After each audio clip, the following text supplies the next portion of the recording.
तेरी अज़मतों से हूँ बेखबर, ये मेरी नजर का कसूर है। अऊज़ु बिल्लाहि मिनश शैतानिर रजीम, बिस्मिल्लाहिर रहमानिर रहीम। ला जुनाहा अलैकुम इन तल्लक़्तुमुन निsaa मा लम तमस्सूहुन्ना औ तफ़रिज़ू लहुन्ना फ़रीज़ा वमत्तिऊहुन्ना अलल मूसि'i क़दरुहु व अलल मुक़्तिरि क़दरुहु मताअन बिल मअरूफ़ि हक़्क़न अलल मुहसिनीन। सदक़ल्लाहुल अज़ीम।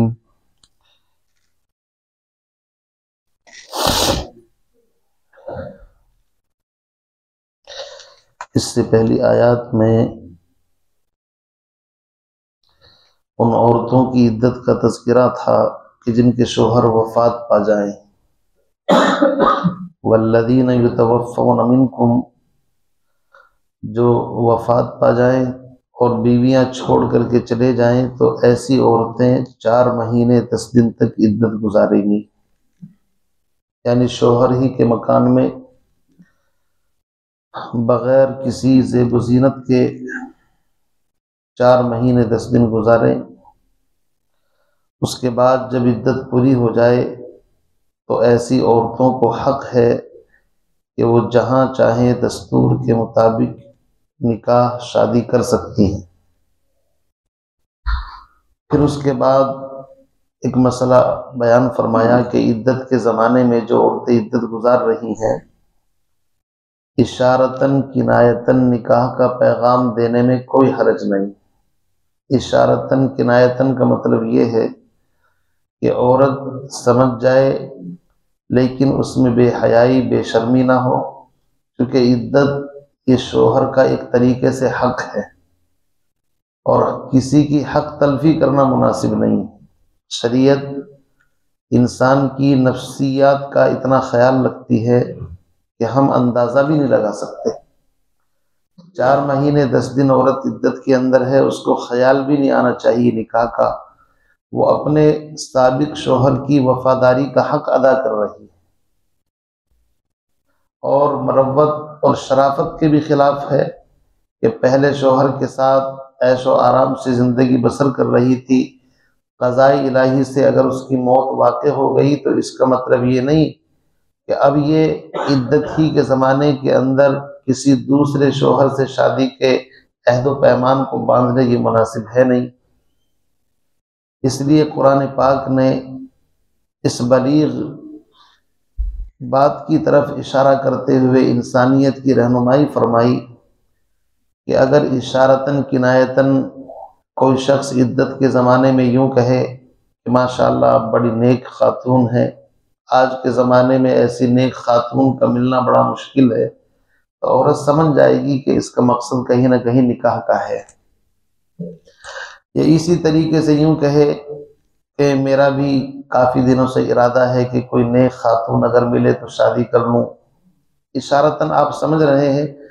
तो इस तरह के अल्फाज कहने में कोई हरज कोई कबाहत नहीं है। हत्ता कि अगर कोई हदिया कोई गिफ्ट भेजा जाए इसी नियत के साथ और ज़बान से कुछ न कहा जाए तो इसकी भी फुक़हा ने गुंजाइश दी है।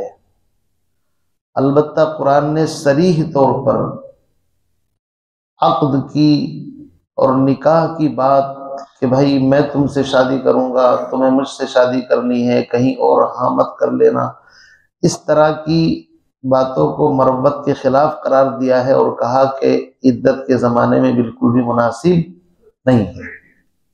वला ताज़िमू उक़दतन निकाह हत्ता यबलुगल किताबु अजला, जब तक उनकी इद्दत का ज़माना मुकम्मल ना हो जाए उस वक्त तक ऐसे अहद व पैमान मत मानो। ये दोनों मसले तो गुजर चुके। अब एक और मसला यहाँ पर बयान किया जा रहा है। ला जुनाहा अलैकुम इन तल्लक़्तुमुन निsaa मा लम तमस्सूहुन्ना औ तफ़रिज़ू लहुन्ना फ़रीज़ा। तुम पर कोई हर्ज नहीं, कोई गुनाह नहीं इस बात में अगर तुम औरतों को तलाक दे दी, अगर तुमने औरतों को तलाक दे दी हो और मसला ये हो मालम तमस्सुहुन्ना, अभी तुमने उनको छुआ नहीं, यानी अभी तुम्हारी उनके साथ खलवत सहीहा नहीं हुई, सिर्फ निकाह हुआ और निकाह के बाद तलाक वाक़े हो गई।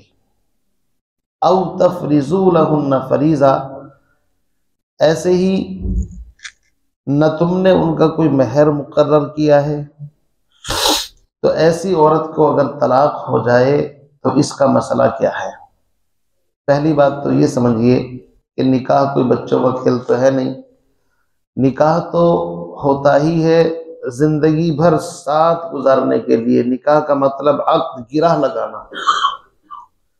लेकिन ऐसी सिचुएशन, कोई ऐसी शक्ल पेश आ गई कि निकाह हुआ और निकाह के बाद अभी खलवत सहीहा भी नहीं हुई कि तलाक हो गई, और इत्तिफाक से महर का जिक्र भी नहीं किया, यानी महर भी भूल गए निकाह के वक्त। तो पहली बात तो ये समझ लें कि अगर निकाह पढ़ाते वक्त महर भूल जाए, उसका जिक्र ना आए, तो निकाह तब भी मुनाकिद हो जाता है। इस बात को जहन में रखें। वो बात अलग है कि फिर महर कितना होगा, उसका मसला आगे आएगा कि महर मिस्ल वाजिब हो जाता है खुद ब खुद। अगर महर का जिक्र ना भी आए और निकाह पढ़ा दिया, बाद में याद आया कि महर का तो तज़किरा हुआ ही नहीं, तो शरीयत की नज़र में महर मिस्ल खुद ब खुद वाजिब हो जाता है। महर मिस्ल कहते हैं औरत की जो ख़ानदान की दूसरी औरतें हैं, उसकी बड़ी बहनें हैं या उसकी फूफियाँ हैं उसकी, तो उनका जो महर होता है इतना महर खुद ब खुद अपने आप तय हो जाएगा। ये महर मिस्ल है। 4 शक्लें हो सकती हैं, चारों का जिक्र ये के बाद दीगरे आगे तक आएगा, और चारों का हुक्म भी अलग अलग है। एक शक्ल तो यही है कि निकाह हुआ और निकाह होने के वक्त महर का तज़किरा नहीं हुआ, 2 बातें हो गई। और तीसरा काम ये हो गया कि निकाह के बाद तलाक भी वाक़ई हो गई। अब आप समझिए, ऐसे मसाइल वैसे बहुत कम पेश आते हैं, लेकिन फिर भी हैं दुनिया के अंदर, और शरीयत तो हर एक की रहनुमाई करती है, चाहे कोई एक भी फर्द हो उसके लिए भी हल है शरीयत के अंदर। कोई ये नहीं कह सकता कि भाई शरीयत में तो इसका हल मौजूद है ही नहीं। इससे पहले मसला ये गुजरा है कि निकाह हुआ और महर भी है और खलवत सहीहा भी हो गई, तो पूरा महर दिया जाएगा, उस महर में से कुछ नहीं दिया जाएगा। वो पहले मसला गुजर चुका है।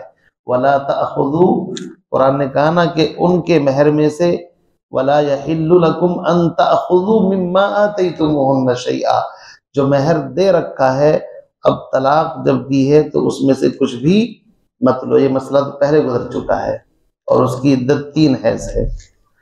मसला यहाँ पर यह पैदा हुआ, शोहर का निकाह हुआ और निकाह के अंदर महर का भी जिक्र नहीं आया, और फिर उसके बाद उसके पास जाने से पहले, उसको छूने से पहले तलाक भी वाक़ई हो गई।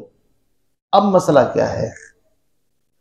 तो शरीयत ये कहती है कि ऐसी शक्ल के अंदर वमत्तिऊहुन्ना अलल मूसिई क़दरुहु व अलल मुक़्तिरी क़दरुहु, ऐसी शक्ल के अंदर औरत को मुता दिया जाए, उसको नफा पहुंचाया जाए। मुता किसको कहते हैं? शरीयत ने खुद उसकी वजाहत कर दी, अलल मूसिई, वुसअत वाले पर, मालदार आदमी पर, क़दरु, अलग तरह का मुता है, वालल मुक़तिरी, और जो गरीब है, नादार है, उसकी माली पोजीशन ज्यादा अच्छी नहीं है, क़दरु, उसके ऊपर मुता अलग तरह का है। शरीयत ये कहती है कि अगर तुम साहिब माल हो तो फिर औरत को खूबसूरत अंदाज से मुता दो। मुते के अंदर और गुलाम भी दिया जा सकता है अगर तुम्हारे पास गुलाम हो, और कम से कम 3 कपड़े तो जरूरी ही हैं। तकरीबन ये मान करके चलिए 3 कपड़े क्या हैं, उसमें अच्छी सी चादर हो, एक उसकी मतलब ये सूट सलवार वगैरह जो होता है पूरा, इसको मुता कहा गया है।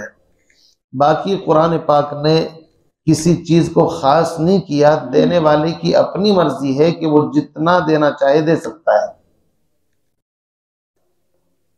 हजरत हसन बिन अली रजी अल्लाह ताला अन्हु के बारे में आता है कि एक औरत को ऐसे ही तलाक हुई, उनका निकाह हुआ और उससे पहले ही तलाक हो गई, तो उसको 20,000 दिरहम उन्होंने बतौर वो दिए।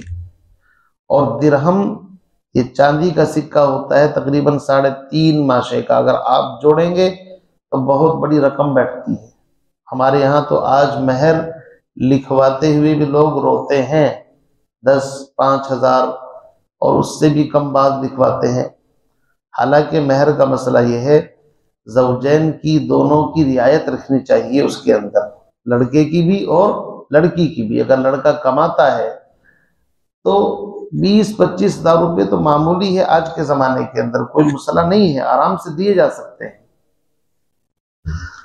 बहरहाल इसी तरीके से हजरत हसन बिन अली के बारे में आता है कि उन्होंने एक औरत से शादी की, आयशा खशामिया, और जैसे ही उन्होंने शादी की तो शादी के बाद तलाक वाक़े हो गई। तलाक का भी मसला तफसीली लिखा है कि जब हजरत अली को शहीद किया गया तो उसके बाद खिलाफत हजरत हसन के पास आई, तो ये कहने लगी आपको खिलाफत मुबारक हो, इस बीवी ने कहा। तो हजरत हसन नाराज हो गए, कह लगे मेरे वालिद की शहादत हुई है, तुम मुझे खिलाफत की मुबारकबाद दे रही हो। तो उन्होंने कहा जा, तो मैंने तुमको 3 तलाक दे दी। ये गुस्से में कह दिया हजरत हसन ने।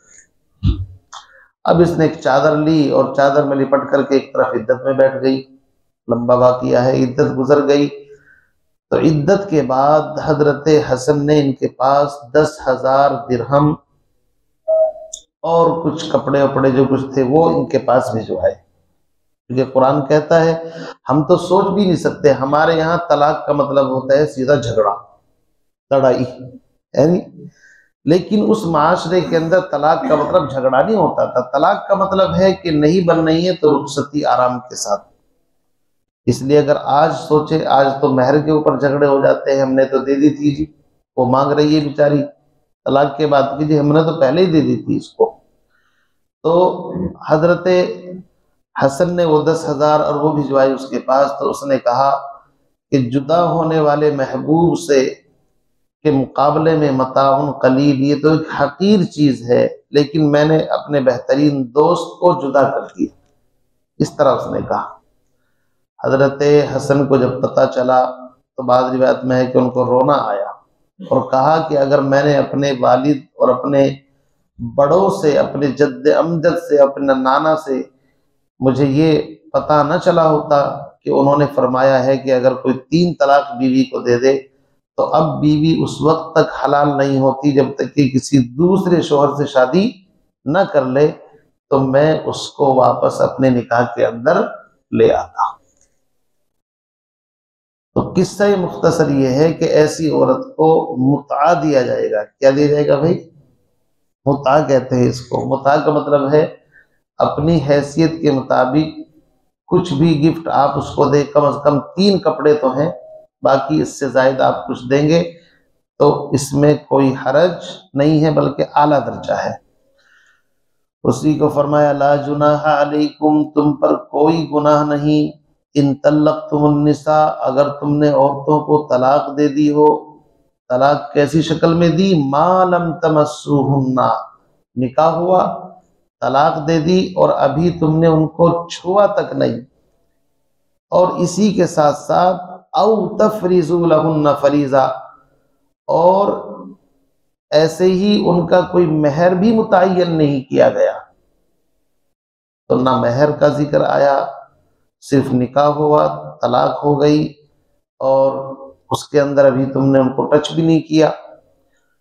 तो जाहिर बात है वमत्तिऊहुन्ना, तो फरमाया कि ऐसी औरतों को मुता दो, यानी जोड़े, कपड़े, हदिया अपनी तरफ से जो चाहे दो। अलल मूसी क़दरु, वुसअत वाले पर अपनी हैसियत के मुताबिक है।